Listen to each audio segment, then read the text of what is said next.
Yo, yo, it's Kyle from Dirbie, and it's a golf day. Let's get at it.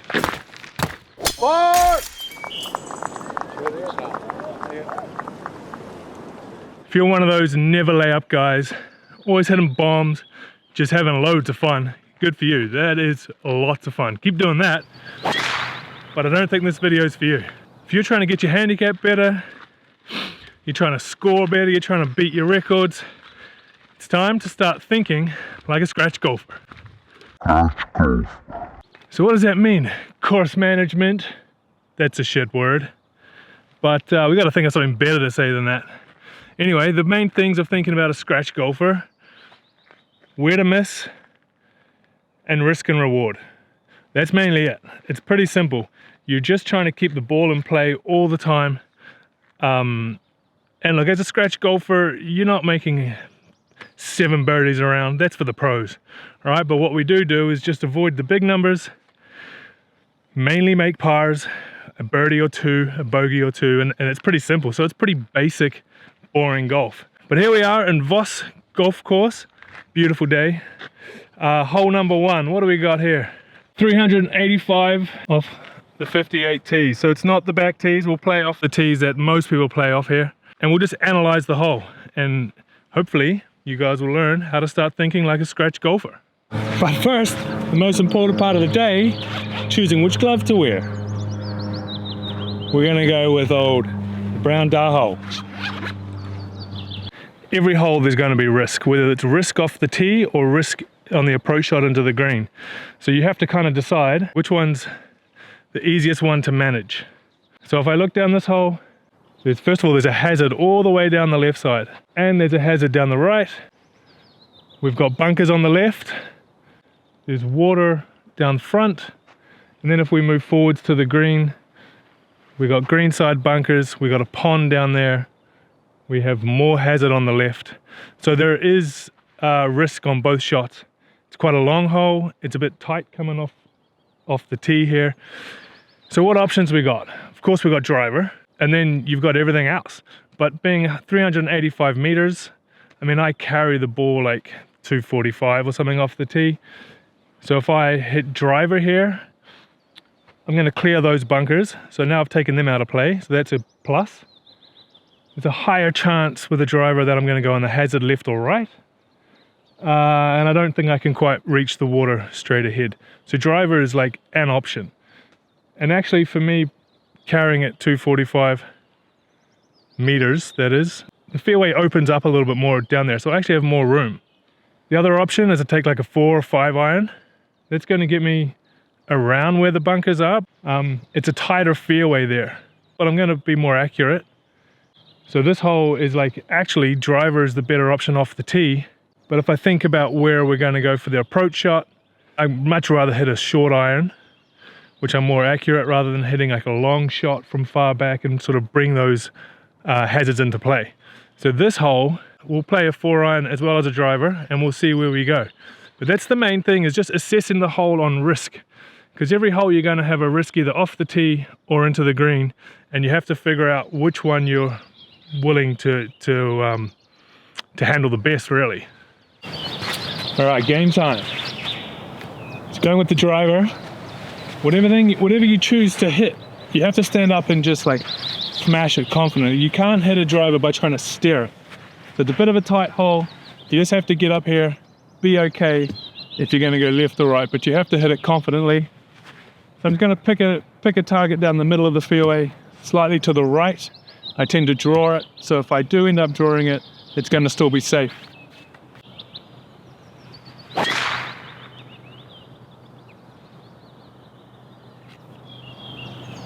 All right, that's slightly right of the fairway, but it's in a safe spot. It's wide. As I said, once we get past the bunkers, that fairway opens up. Let's go with the 4 iron.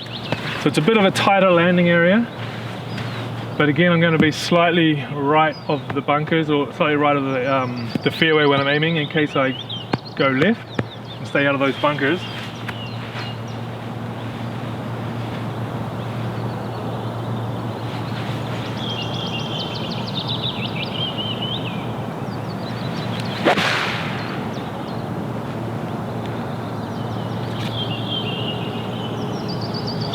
and I blocked it.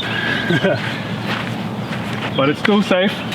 I'm aware I'm not going to hit every shot perfect, and I think that's what other people presume they're going to do. Even when they mostly slice it or draw it, they're like, I can hit it straight, but the majority of the time you don't. So the point of playing safe, picking a target, thinking about your options, is to play for those misses. Here I haven't hit the greatest shots, but they're safe, and we're in play. If you watch the PGA, they're all like, he's playing for the misses, or he's missing in the right spot, or I'm like, I don't get it. I don't play to miss. And if you miss, how do you know where the hell it's going? But I figured it out. It took me a while, and it's really assessing the hole and understanding where the dangers are, and then aiming for the safe spots. Because if you pull it or push it, doesn't matter where it goes, you should be landing in a spot where it's fairly safe.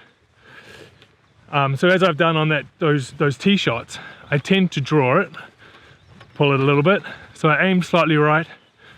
If I blocked it, it's still safe. If I pull it, it's generally actually, or with a draw, in a better position. And if I hit straight, it's good. So we'll assess the same thing as we come up to the green here, in terms of where's a good spot to miss. So we got the 4-iron. I kind of blocked it a little bit, but it's still safe. Pretty close to the markers here. But we do have a nice clear angle to our approach. It's pretty far from here, so we're going to have to start assessing what to do next.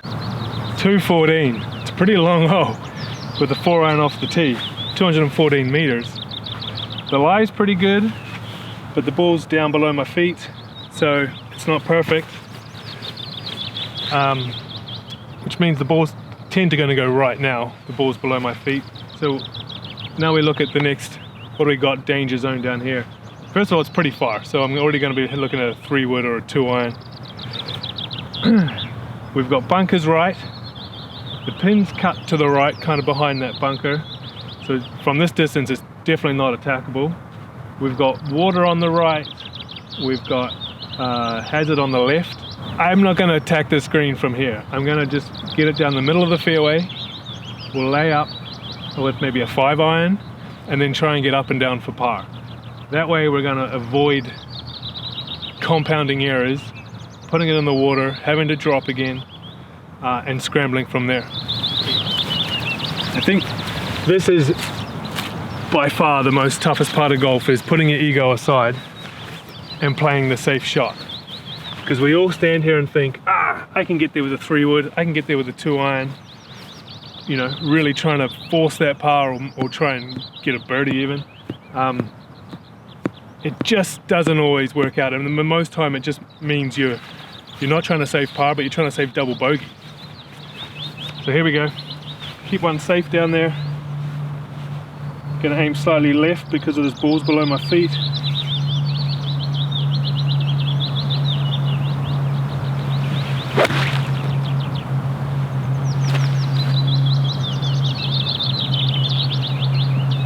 And there it is, back in play, and I have to try and get up and down for par. Right on, driver, where'd you go? We've squeezed it in there, but as you see, as we get down to the driver landing area, or like the area where the drivers are landing, it gets wider. So driver off this hole, if you're fairly accurate, it's okay. It's an okay choice. But as you see here, we've just snuck it in. I did push it a little bit, did block it slightly. We're almost at the water, and we're almost in the hazard. So we got away with it, but I was compensating for the fact that I tend to draw it. So I was giving myself a lot of room to draw it, and we're still in play here. 138. So driver off the tee, it makes it a much easier approach into the green. But again, if I had have put it in the out of bounds, I'd be dropping here for 2, where with playing it safe, I'm up there for 2. So if you're not great off the tee with your driver, like ego aside, hit the safe shot. All right, we're going 9-iron here, 138 meters. The pin's cut right behind the bunker from here, so attacking it is kind of stupid. If I come up short, I've got an unnecessary bunker shot. All right, yeah, and missing in the right places. What are we talking about? Left and short on this hole is safe, right? So that's where you want to miss. You kind of have to take a decision based on, if you don't get it perfect, that's where it's going. You want to be aiming, not at the pin, but left side of the green. And you want to be choosing a club that if you don't quite get it and it comes up short, that's where you're going. Long here is going to be not great, so you don't want to miss long. You don't want to miss left, there's a bunker, and we don't want to miss right. So I'm going to aim left middle of the green. If I block it, I'm going to put it next to the pin. If I go slightly long from there, I don't have a long enough club that's going to put me in danger. If I come up short, don't quite catch it, I mean, that's perfect. That's a great leave. So that's what we mean about missing in the right spot, is making a good decision based on what's happening around the green. So I'm going to aim sort of, yeah, middle left of the green. If I hit it where I want, it's an easy 2-putt par.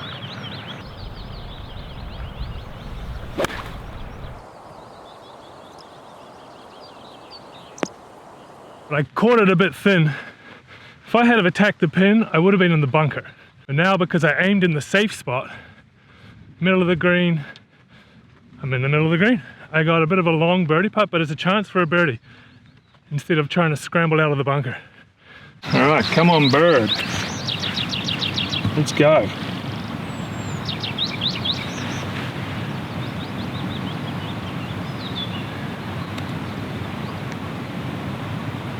Whoa, bit short. Tap this in. Tap, tap, taparoo. Safe par. And back to our safe play. 4-iron. Then I laid up with a 5-iron. I know what we got here. 35 meters odd. So we're just trying to land it up close by the pin and save the par.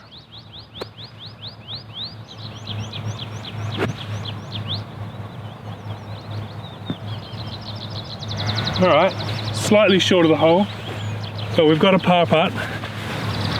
Alright, can we save the par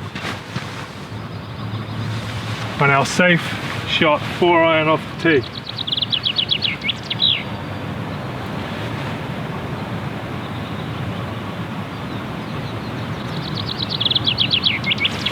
Oh, he lipped it.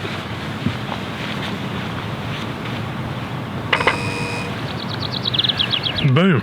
So there you go. Driver off the tee, I feel like on that hole was a good choice, based on there's more room to open up, and hitting from so far back when you're playing it safe with the 4-iron. I mean, I walk away with a bogey, had a chance for a par. Bogey's fine, right? We're just trying to avoid the big numbers to come. They're hard to come back from. A double bogey, triple bogey, they add up quick. So we avoid those big numbers. Play safe, at least when you approach green, into the green, so that you're missing in the right spot. You never hit the perfect shot, or rarely. I mean, we can, but it's rare. So you need to just put the ego aside and go, I'm not going to hit everything perfect. Let's aim in a spot where if I don't hit it perfect, it's still good. And then I walked away with an easy 2-putt par. I've played every hole on this course, every way I can think of. And I would recommend doing that if you have the chance, if you've got some ability to take a little more time. Take 8-iron off the tee, take 2-iron, you probably don't have a 2-iron, it's a hard club to hit, 4-iron, 5-iron, 3-wood, play it every way you can and figure out what's going to give you the best results consistently, right? Sometimes it is driver, sometimes it's a 5-iron. Anyway, hope you enjoyed that. We're going to keep bringing out a few of these videos and assessing how to play each hole. Because it's an easy win. You can spend hours on the range and hours watching YouTube golf tips. It's going to take years to get better that way. This, you can start shooting better scores the next time you go out. And yeah, it's fun to hit bombs. It's a lot of fun to hit bombs and try hit greens. But really what's more fun is shooting 85 if you can barely break 100. Like, that's a pretty fun day of golf. So anyway, hope you enjoyed it. Get yourself some Dirbie gloves, get out there, have fun, enjoy the summer. Peace out. Good shot.